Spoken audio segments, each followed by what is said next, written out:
வணக்கம் நலம் தானா விவர்ஸ். இன்னைக்கு சிவப்பரிசியும் பாசி பயிரும் வச்சு தோசை செய்ய போகிறோம். அதுக்கு பாசி பயிறு வந்து அரை கப்பு, இது சிவப்பரிசி 1 கப்பு எடுத்து ரெண்டையும் நல்லா 3-4 தடவை கழுவிட்டு அதை ஒரு 4 குறைஞ்சது 5 மணி நேரம் ஊற வச்சிடணும்.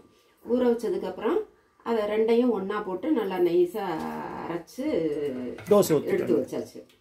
இதில் வந்து நம்ம கொஞ்சம் பெருங்காயமும் இஞ்சி இது 2 மட்டும் கொஞ்சம் கலந்துக்கணும். புளிக்கிறதும் ஒரு 5 மணி நேரம் இல்லைன்னா ஒரு 6 மணி நேரம் புளிக்க வச்சுட்டு ஊற்றினோம்னா கொஞ்சம் நல்லா இருக்கும். இதில் நான் அந்த ஜீரக பொடி போட்டிருக்கேன், கொஞ்சம் பெருங்காய பொடியும் இதில் போட்டிருக்கேன். இந்த தண்ணி மாதிரி கரைச்சி வச்சுருக்கேன் பாருங்கள். இப்போ கல் காய வச்சுருக்கேன். என்ன இதை 4 மணி நேரம் ஊற வைக்கணும். அதே மாதிரி ஒரு 5 மணி நேரம் புளிக்க வைக்கணும் மாவை. அவ்வளவுதான், வேற ஒன்றும் சேர்க்கணும்னு அவசியம் கூட இல்லை. இதில் நமக்கு டேஸ்ட்டுக்கு வேணும்னா இதில் வந்து ஜீரகம், பச்சை மிளகாய், கொஞ்சம் பூண்டெல்லாம் அரைச்சி போட்டுக்கிட்டா வாசமாக கூட இருக்கும், செரிமானத்துக்கும் நல்லது. இதுக்கு தொட்டுக்கிறதுக்கு சாம்பாரும் தேங்காய் சட்னி செஞ்சுருக்கோம். நம்ம இட்லிக்கு என்ன தொட்டுக்கிறோமோ வெங்காய சட்னி, கார சட்னி எது வேணுமோ தொட்டுக்கலாம், நல்லாயிருக்கும்.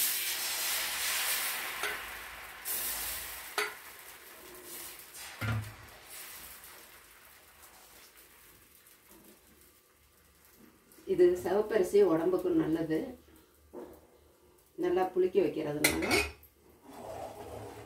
நல்லா வரும், மொறு மொறுன்னு. மூடணுமா? நம்ம இஷ்டம், மூடிக்கிறாந்தாலும் மூடிக்கலாம்.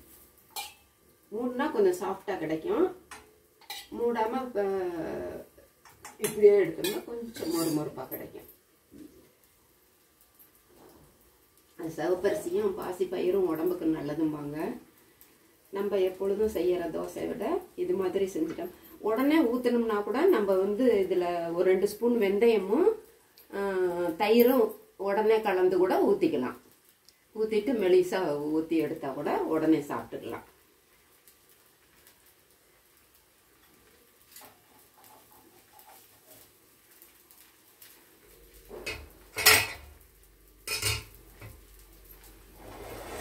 உடம்புக்கு ஹெல்த்தியானது. திருப்பி போட்டு காமிக்கலாமா? திருப்பி போட்டு இன்னும் கொஞ்சம் வேகணும்.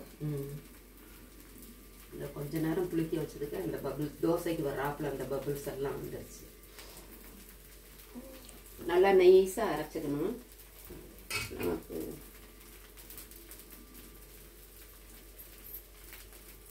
நெல்லி தோசை கரண்டி எடுத்துக்கோ. இது மொத்த கரண்டியா இருக்கு.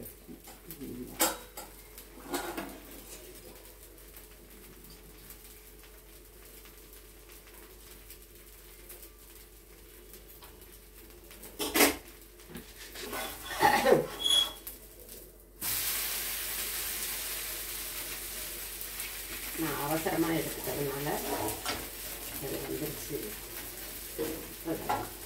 இது மாதிரி செஞ்சு சாப்பிட்டோம்னா உப்பு போட்டுக்கணும். நான் உப்பு போடுறத சொல்ல மறந்துட்டேன்னு நினைக்கிறேன். உப்பு போட்டுக்கணும்.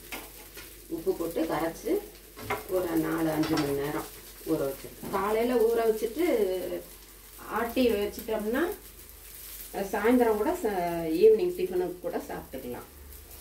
நைட்டு இல்லாட்டி கூட ஊற்றிக்கலாம். ஆனால் ஒரு சிலர் கொஞ்சம் வயசானவங்களுக்கு பாசி பயிருன்னா உடம்புக்கு ஒத்துக்காது. அதனால் பிள்ளைங்க சின்ன வயசுக்காரங்கன்னா சாப்பிட்டுக்கலாம். நீங்களும் செஞ்சு பாருங்கள். நலம் தானா சேனலுக்கு சப்ஸ்கிரைப் பண்ணுங்கள், பெல் பட்டனை ப்ரெஸ் பண்ணுங்கள். வேறு ஒரு வீடியோவில் பார்க்கலாம். தேங்க்யூ.